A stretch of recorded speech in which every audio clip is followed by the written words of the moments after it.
The following program is a production of Ho'ike Kauai Community Media. I've seen this in the stores that things are individually packaged, like meats and things. I'm so sorry. Yeah. We're rolling video. I forgot to roll audio. So I've gotten the crappy.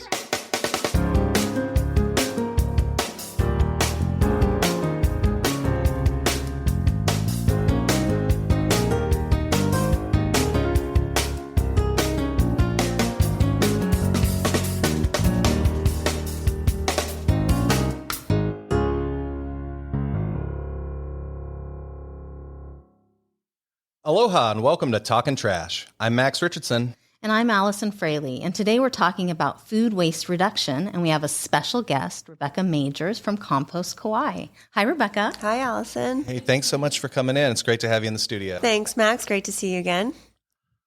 So we're so excited to have you on the show. We've got a lot of questions we want to ask about food waste in general and about Compost Kaua in particular.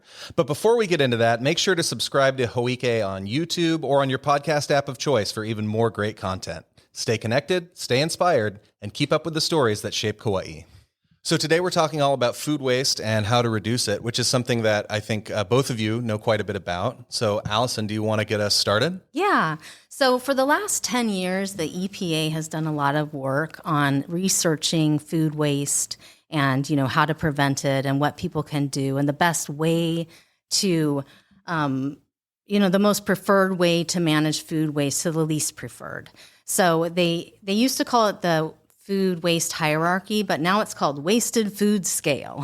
And so the wasted food scale shows us, the best way to manage food at the top is to prevent food waste in the first place. And when the EPA was doing this research, they were they did a study, like an average family of four, how much money do they throw away when they throw away food waste throughout the year? It happens to all of us, right? We'll overbuy, things will go bad, and so we'll throw them away. And they came up with a cost of about $2,000 on average per year, and that's mainland costs.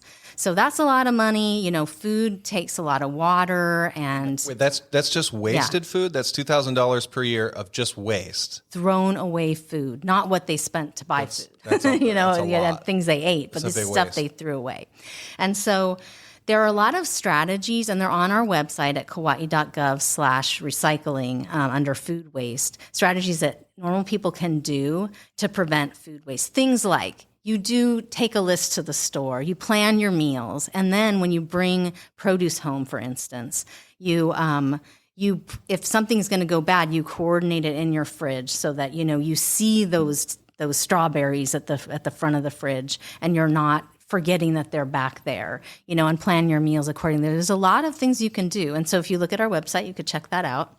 So that's like the very first thing that can really prevent food from ending up in the landfill. Just you're managing it correctly and you're saving money at the same time, which is great.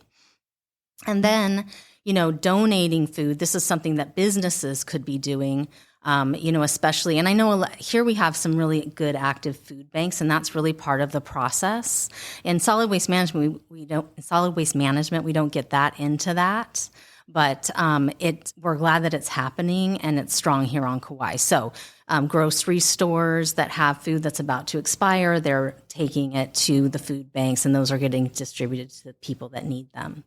Another thing that's happening here on Kauai, and this is the next step on the wasted food scale, is that you feed food to animals. You don't just throw it away, or compost it. First, you want to feed it to animals. And so there's a lot of pig farmers that pick up food from restaurants.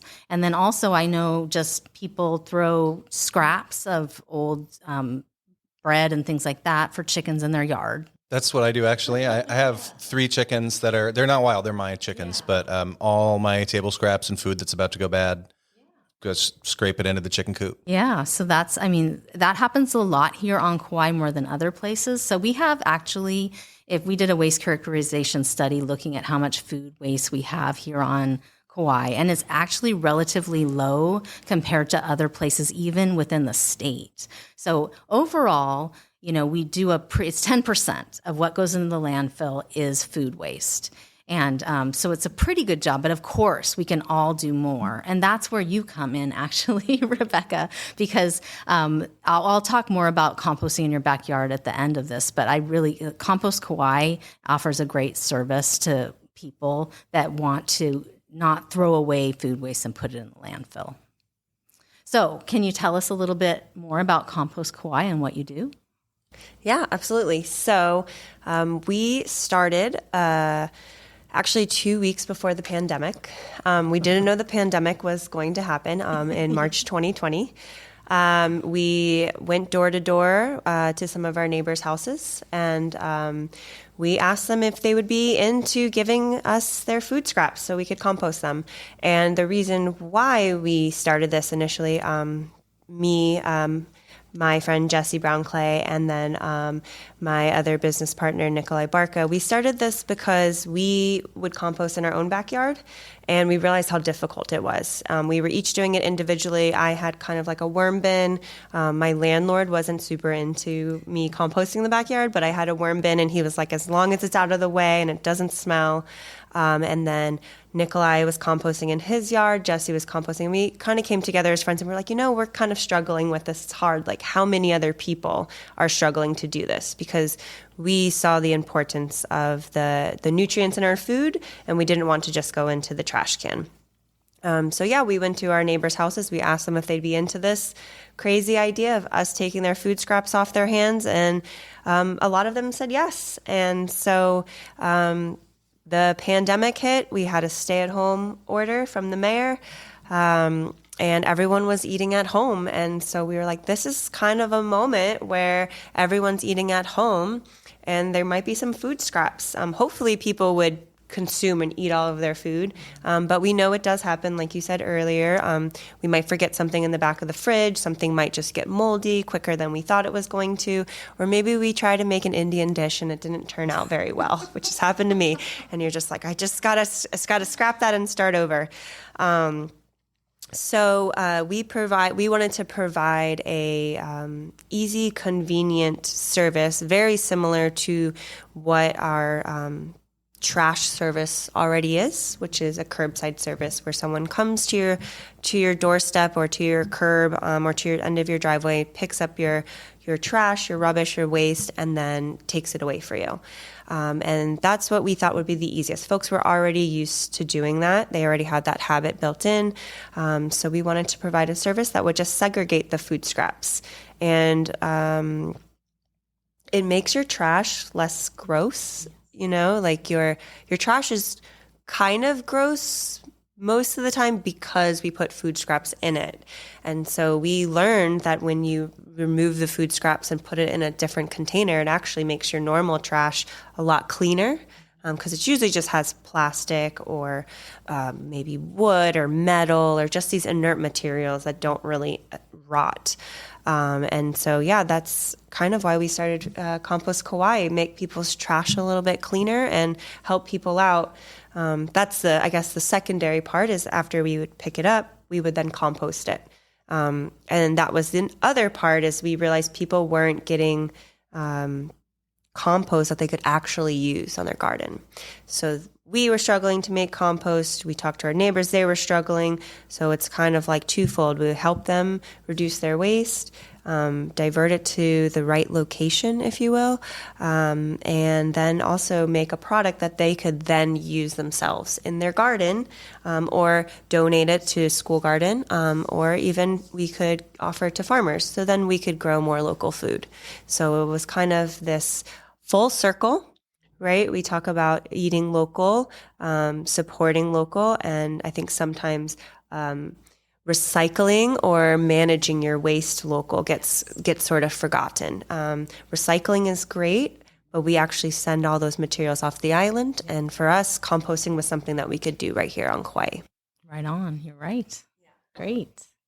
All right. Yeah, that sounds awesome. It's great that somebody stepped up and took that role, and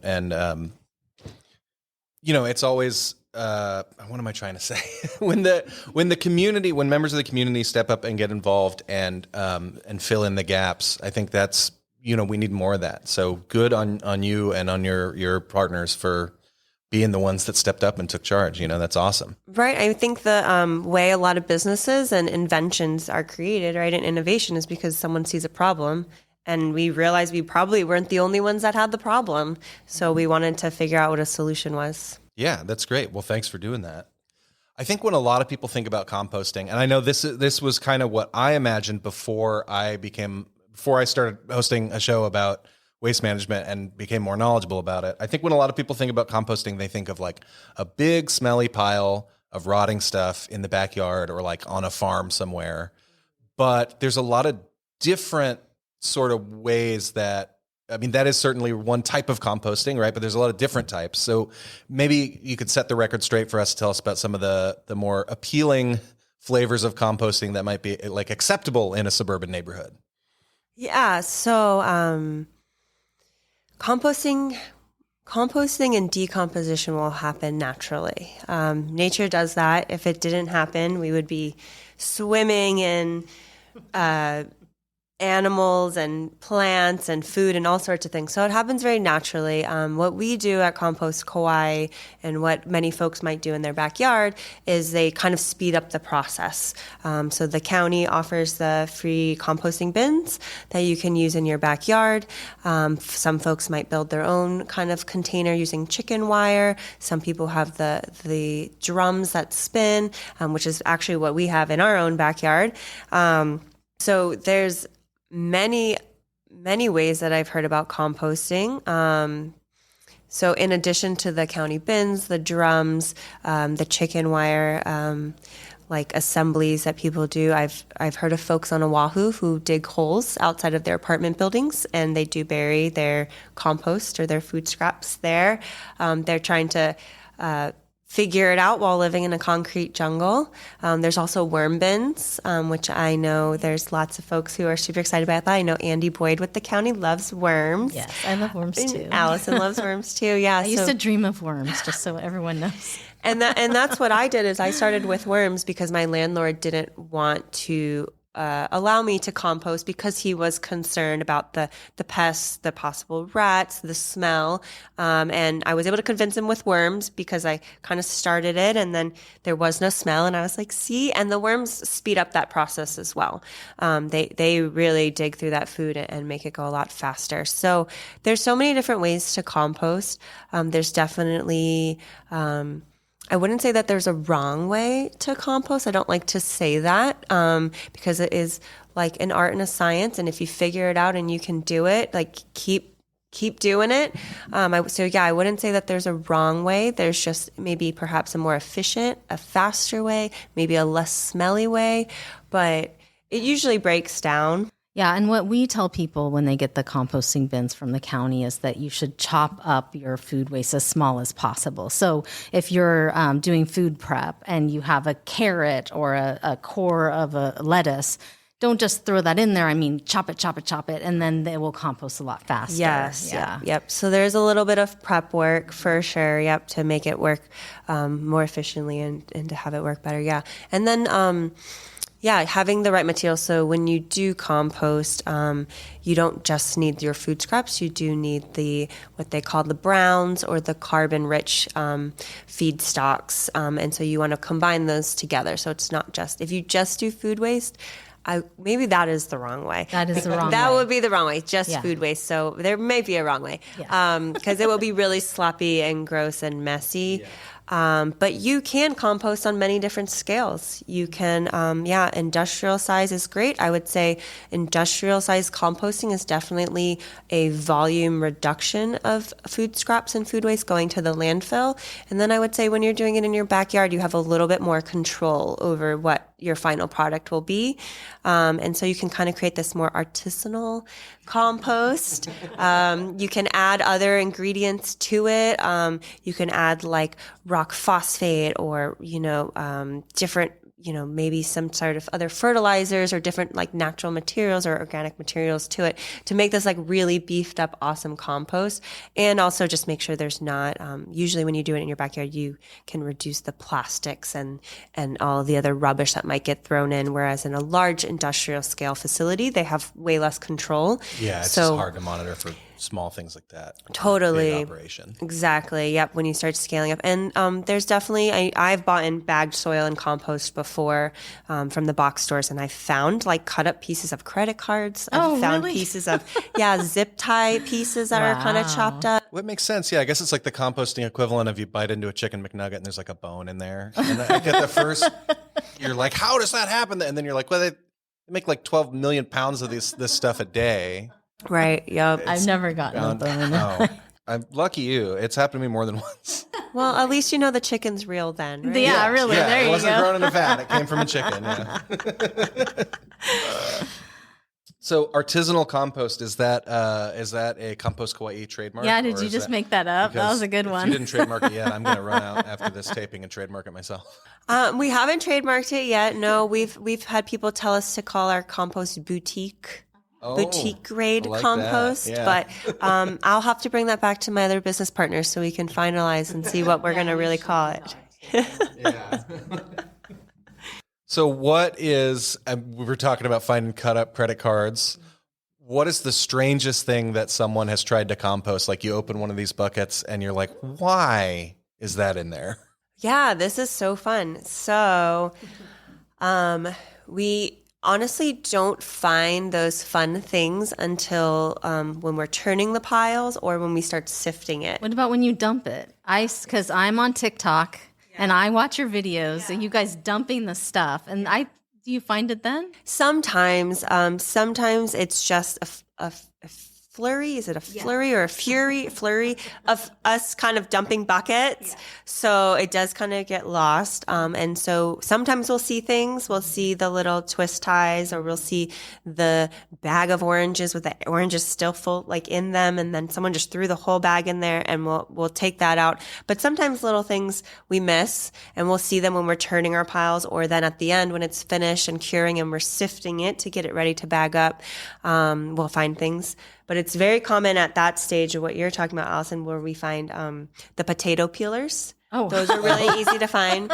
I've found oven mitts at that stage as well, because they're usually big. I've found it, at one point it looked like it was a rag, but it looked like someone had wiped up mac and cheese that they had spilled and then like balled up the rag and then like threw it in the whole compost. thing in the compost. Yeah, bin? they were like, I don't want to deal with that. I'm not going to put that in my washer. We'll just compost it. And it's just funny because I was like, I know what they did here. Like they just cleaned up a mess. And then, we found beer bottle caps, common things where someone just probably thought it was the trash. But I would say the weirdest thing and the sweetest thing that I loved when we were sifting was a 3-legged like porcelain pig or like terracotta pig, which someone who was a volunteer was there was like, I think that's like a good luck charm. Oh. I think I looked it up. I'm not sure if it's like a Chinese pig or something, but yeah. And I was like, oh, this is cool. So I actually washed it off and I have it in my shower.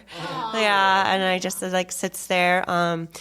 So we find a lot of knives, spoons, forks. I don't think I have to buy any more utensils for a while. We get a lot of people's, I found like golden spoons, really nice utensils. Yeah. That, we get to call our own now. Makes you think. I guess maybe somebody's like scraping their plate in the compost and they're like, whoops. And they're like, well, I'm not reaching in there. Right. They're like, I don't want to touch that. So thank you. Oh, you know what? You were mentioning how much you like their TikToks. Yeah. And I actually, before we came in, before you guys showed up, our social media manager at Hoike, Olivia, she was mentioning how good your guys' social media is, and she was like, "Yeah, their social media is great," and like so she watches you guys. Yay! And, you guys check it out. Yeah, shout out to Juliana, our marketing coordinator. Yeah, it's really fun to watch. Definitely, if you're not following these guys on socials already, the stuff is at the bottom of the screen, or if you're listening as a podcast, we'll put it in the show notes. But you should follow these guys on socials because they're informative and entertaining. Yes. We try to have fun. So have you ever had like a compost fail moment, like a particular pile that went horribly wrong, or Something along those lines. I don't know if this is good for business.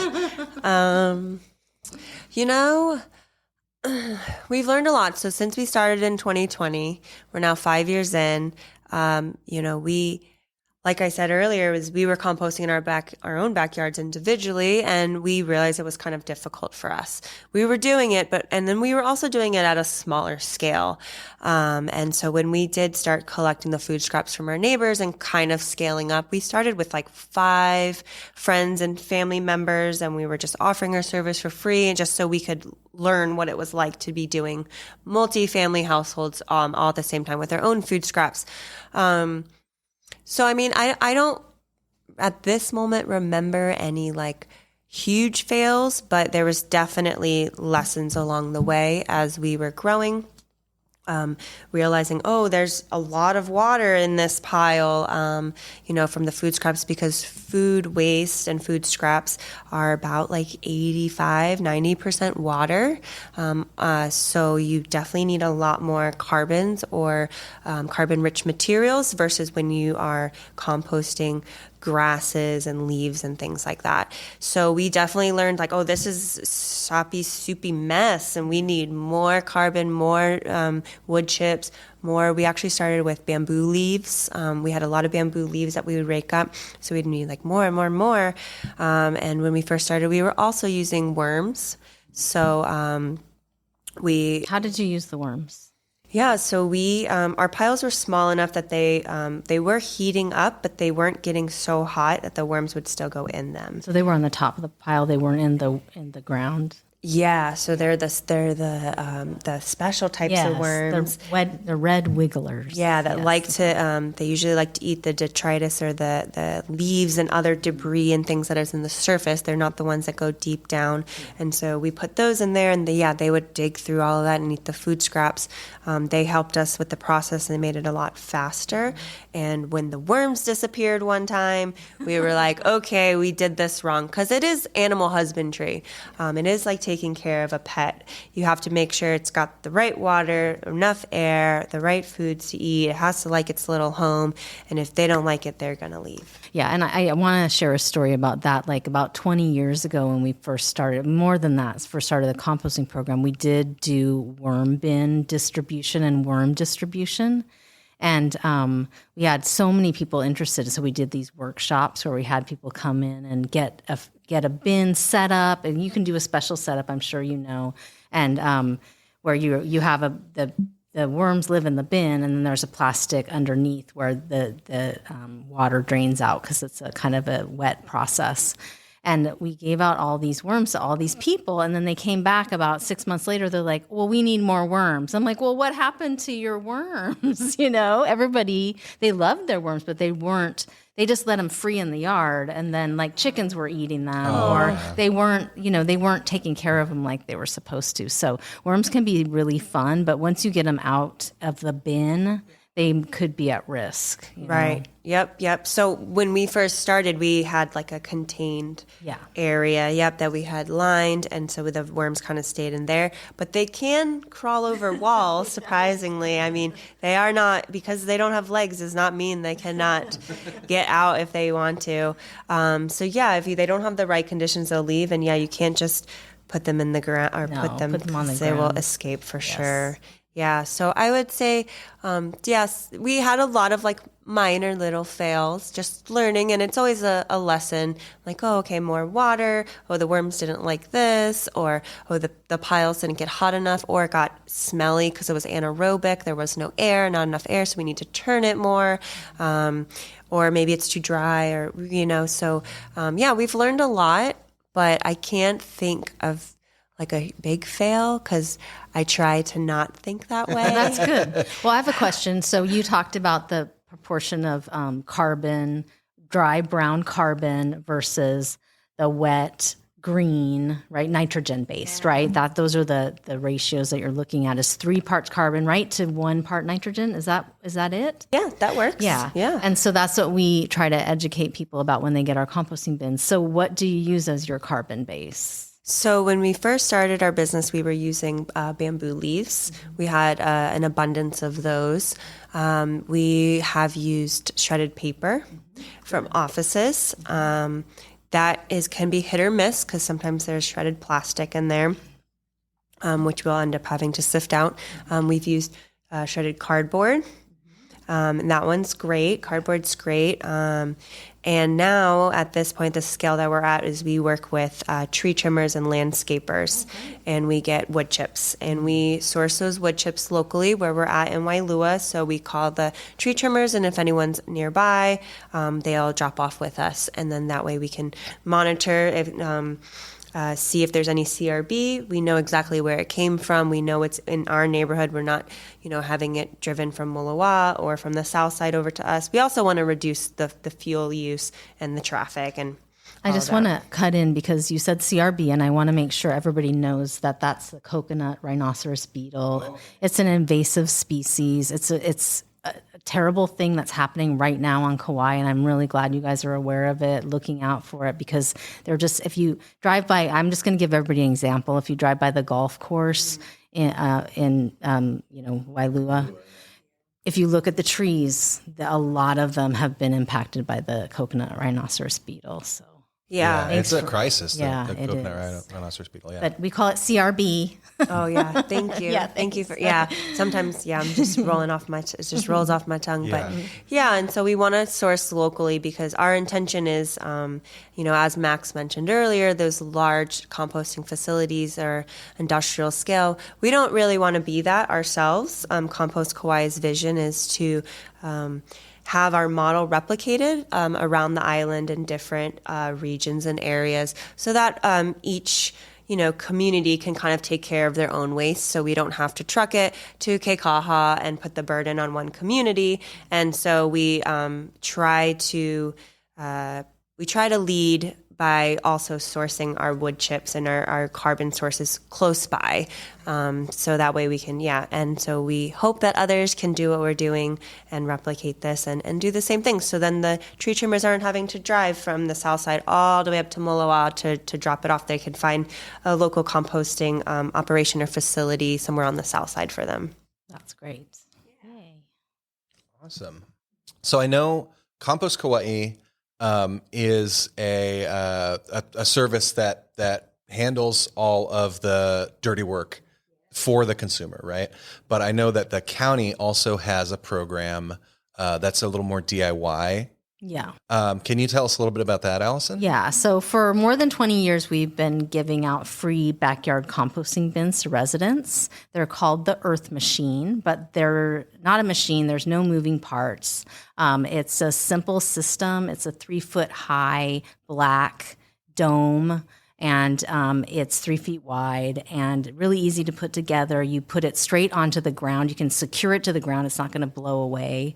And it can take your food and yard waste. So it's a lot different than what you're doing because you're just doing food waste. This, you do have to put some yard waste in there. In fact, like I talked about earlier, you need 3 parts dry brown material. That could be dried leaves, dried grass clippings, paper, shredded paper, or anything that is a plant material that's dried, versus your food waste is going to be your green nitrogen-based material. So you don't want to put too much of. You want to really keep the ratios 3 parts dry, 1 part wet green waste or food waste. And so again, that's why it gets a little complicated, but it actually, it's not that hard. And it's not anything that's going to go crazy. It'll just decompose. You put it away from your house and you have some place to manage this product. And if you do it right, you'll end up with a good compost product to put on your plants. And so, we like the fact that we give them away for free. It's something that lasts a really long time. It lasts for about 10 years. So it's actually our cheapest waste diversion program that we have, because we do like a $50 investment for 10 years worth of waste diversion. People are they're telling us that they're doing about a ton a year of material in their backyard. These are self-reports, from surveys that we do of people that get the bins. So if people want the bins, they can call our office and make an appointment to pick one up at the Kauai Resource Center. Our phone number is 808-241-4841. Just give us a call to get a free bin.